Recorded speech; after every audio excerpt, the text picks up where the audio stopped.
Latinoamérica y sus recurrentes crisis. Específicamente, todas estas se están concentrando en Sudamérica, pero esto no quiere decir que no vayan a contagiar al resto del continente. Bueno, y de hecho ya lo hicieron. Un recuento rápido les puedo decir, mire, el problema en Perú. Ahorita se están acumulando los muertos allá en Perú y Dina Boluarte ha sido denunciada ya precisamente por esas muertes. La crisis constitucional está a todo lo que da y en una de esas, Boluarte se va, porque la cosa se está poniendo bastante complicada, sobre todo por no solamente por la incapacidad de poder controlar los desmanes que están ocurriendo en Perú, sino que además también por la evidente ineficacia del gobierno que encabeza Boluarte. Eso es por un lado. Por otro lado, lo que acabamos de ver también en Brasil. Emulando lo que pasó en Estados Unidos, los bolsonaristas están tratando de armar un golpe de Estado. Por fortuna lo hicieron de manera tan desordenada que incluso sorprendieron al propio Bolsonaro, o Bolsonario, como le dicen allá en Brasil. Y entonces hubo manera de que el presidente Lula da Silva pudiera detener o por lo menos controlar el relajo que se estaba armando y recuperar el palacio de gobierno. Y bueno, ojo con el dato, se está convulsionando de nueva cuenta hay crisis política en todo el continente. No nos olvidamos todavía de lo que ocurrió en Estados Unidos. ¿Se acuerdan de la toma del Capitolio? Es otro tema. Y, oiga, ojo también, por ejemplo, en el caso de Bolivia, ahí hay crisis política e institucional también, y ahorita la horda ahora sí que sí, es una horda de presos políticos que se están acumulando en las cárceles de Bolivia y que podrían detonar también en otra crisis constitucional allá en Bolivia. Y bueno, no se diga también los casos que ya conocemos tradicionalmente, como por ejemplo son Nicaragua, con la locura total y absoluta de Ortega. Ya se volvió loco de poder. Está obviamente, Cuba y su eterno problema con Díaz-Canel, por supuesto. Y no podemos dejar de hablar de, por ejemplo, Nicolás Maduro y el estado en el que tiene en este momento a la pobre de Venezuela. En suma, no tiene nada de raro entonces que ya la Organización de Estados Americanos, la OEA, ya haya convocado una reunión de emergencia, porque la cosa se está poniendo bastante grave. Curiosamente, los convocantes a esta reunión emergente y urgente de la OEA son personas que uno podría considerar que no necesariamente están en desacuerdo con este tipo de movimientos. Por ejemplo, Gabriel Boric, por supuesto, de Chile. Y también el recién electo presidente Petro, de Colombia, que son de clara orientación, vamos a decirlo, de izquierda. Pero bueno, y obviamente están preocupados, porque la zona se está convulsionando, y el contagio es inevitable también. Así que la cosa se puede poner todavía mucho más complicada para muchas democracias. ¿Por qué hacemos alaraca? Porque, ojo, en México estamos así, pero así de verdad, de convertirnos también en parte justamente de este polvorín político en el que se ha convertido Latinoamérica.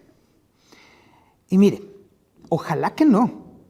Ojalá precisamente que la democracia y las instituciones que protegen a la democracia mexicana sepan protegerla lo suficiente, porque entonces no quisiéramos ver nosotros una crisis institucional y una crisis política como la que están viviendo justamente nuestros hermanos del sur. Y un vecino al que no le gustaría absolutamente nada que sucediera esto será precisamente Estados Unidos. Porque también, no es porque Estados Unidos sea una democracia de avanzada, no, para nada. Estados Unidos también está así de la convulsión. La región está en crisis.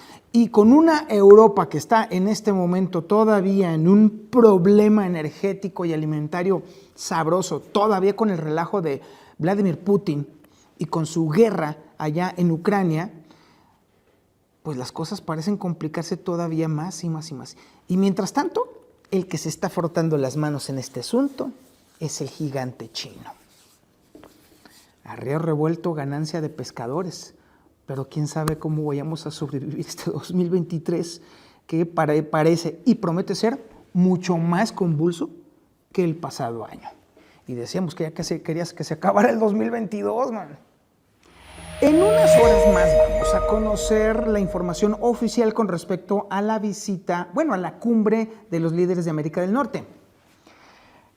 Y déjeme decirle, yo sigo insistiendo en que el tema que trae Canadá contra México con respecto al tema energético o a la falta de cumplimiento por parte de México de los acuerdos del TEMEC es una cosa que de verdad urge resolver.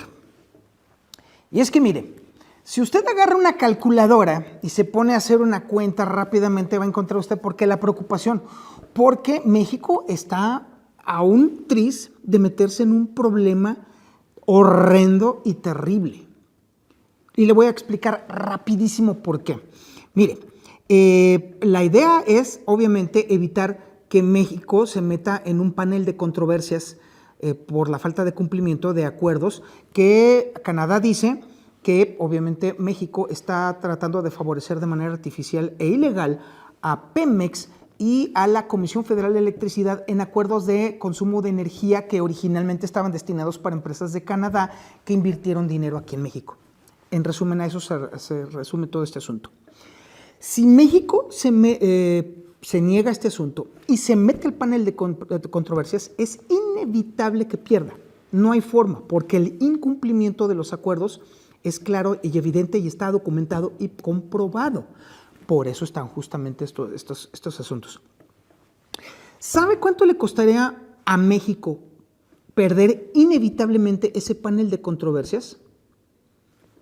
Saque su calculadora. Vamos a comenzar con la danza de los números. A México le costaría 30,000 millones de dólares. Saque usted la cuenta, multiplíquelo por 20 pesitos y le van a salir más de 600,000 millones de pesos. Así, cuéntele bien. México perdería inevitablemente 600,000 millones de pesos. Es un número tan grande que solamente haciendo comparativos se puede entender. Así, definitivamente. Así que usted tiene su calculadora ahí puesta. Ok, entonces vamos a ver, vamos a compararlo con algo que nuestros amigos de la 4T puedan entender. Pues el aeropuerto, el AIFA, ¿sí? El aeropuerto Felipe Ángeles. El aeropuerto Felipe Ángeles tuvo un costo de 75,000 millones de pesos. Centavitos más, centavitos menos, ¿vale? Ok. ¿Ya tiene usted sus 600,000 millones de pesos que va a perder México? Bueno, ahora divídelos entre 75,000 millones. ¿Ah, verdad? El dinero que va a perder México con el panel de controversias por el diferendo que tiene con Canadá equivale a 8 aeropuertos. 8 aeropuertos, sí. La lana que va a perder México equivale a la construcción de 8 aeropuertos como el de Felipe Ángeles. Imagínese nada más la pérdida brutal, el guamazo inconmensurable a las arcas públicas por una maldita necedad. ¿Y sabe qué es lo peor del asunto? Ahí le va. Esto es una herramienta política, todo es en política. El señor todo lo usa, lo siente y lo huele como politiquería y grilla. ¿Vale? Ok. Hay dos opciones, por supuesto. La opción A sería, pues obviamente, dirimir, cumplir los acuerdos del tratado, del TEMEC, y entonces evitar el panel, para evitar este desfalco multimillonario a las arcas públicas. Pero, como todo se pinta en este pueblo de color política, entonces esto también podría ser un arma un arma política, por supuesto. ¿Sabe por qué? Porque obviamente dependiendo de cómo vaya el entramado del próximo año, sí, el 2024, año político, año de elecciones, pues entonces este asunto del panel de controversias que inevitablemente perderá México podría ser una herramienta para golpear al siguiente gobierno si los resultados políticos no son como quiere Morena, o el presidente en este caso. Ay, güey, es muy truculento, muy perverso, pero es perfecto. Pero para la 4T, por supuesto. Imagínese heredarle un broncón descomunal de este tamaño a una administración que no venga de Morena. Demasiado jugoso para no ser un tamal de chipilín fregón para el presidente, ¿eh? Lo que sucedió en el restaurante La Polar en la Ciudad de México nos ha mostrado a los mexicanos un problema, ¿eh? No sabemos lidiar con la frustración y parece ser que cada vez menos estamos capacitados para luchar contra la frustración, este sentimiento que nos abruma, dependiendo obviamente de nuestra calidad mental y que nos hace reaccionar de manera violenta cuando las cosas no salen como nosotros a fuerza queremos. Pareciera ser que la frustración o la incapacidad de tolerar la frustración es el mal endémico de México, así de plano. Hay muchos análisis y muchos estudios que revelan precisamente que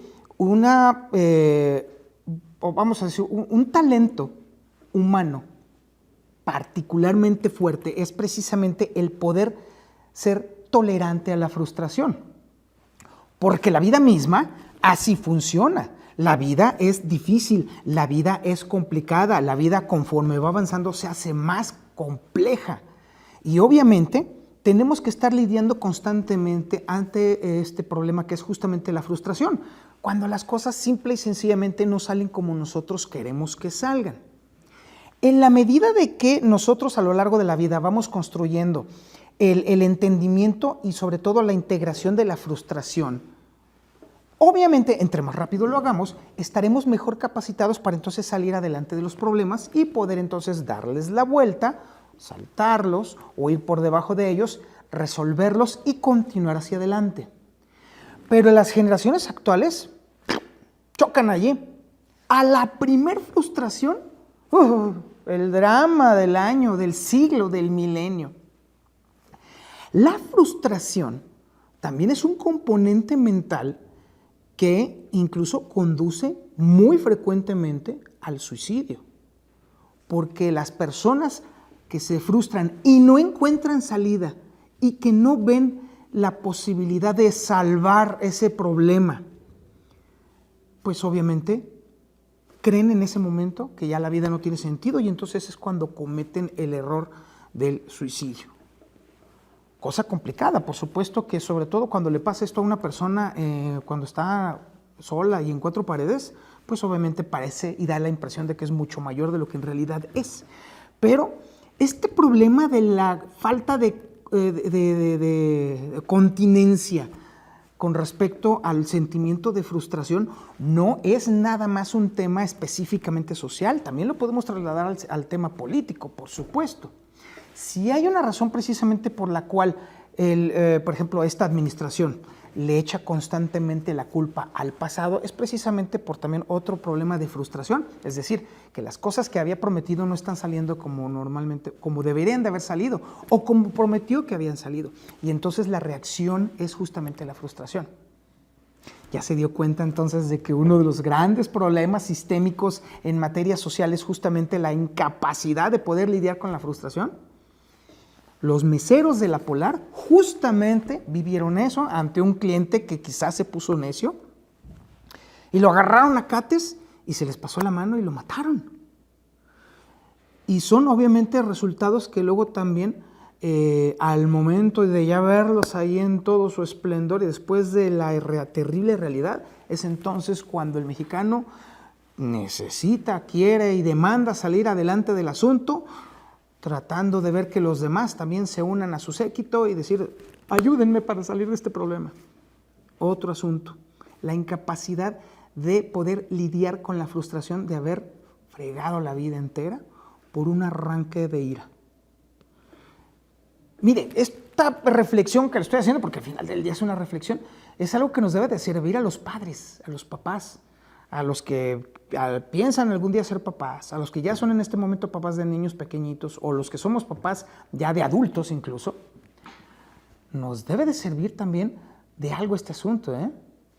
Es necesario que eduquemos a nuestros hijos en poder tolerar la frustración, en poder entender que si las cosas no salen como queremos en ese momento, bueno, pues mejorándolas o componiéndolas podrán salir más adelante, o a lo mejor se necesita otro enfoque. Es un tema que incluso los adultos, los que nos decimos adultos, nos cuesta mucho trabajo lidiar. Yo conozco adultos cincuentones que son incapaces de tolerar la frustración y se vuelven lunáticos ante la menor provocación o ante el menor viso de que la vida no se comporta como ellos quieren. Y la verdad es que es una hueva ver que este tipo de adultos se comportan como adolescentes toda su maldita vida. Pero sobre todo el tema está en que son personas que viven disgustadas todo el tiempo. Y pareciera ser que en México, los mexicanos, nos la vivimos disgustados, frustrados y cansados de la vida todo el maldito tiempo. Estos meseros de la Polar se parecen mucho a México. Así es, se parecen a México. Así somos. Nos comportamos como unos auténticos niños y nos tiramos a la rabieta la primer frustración o problema que se nos presenta en la vida.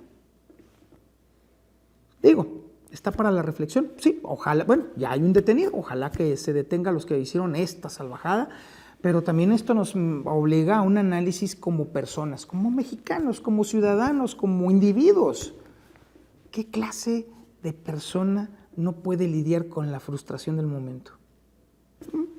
Para la reflexión.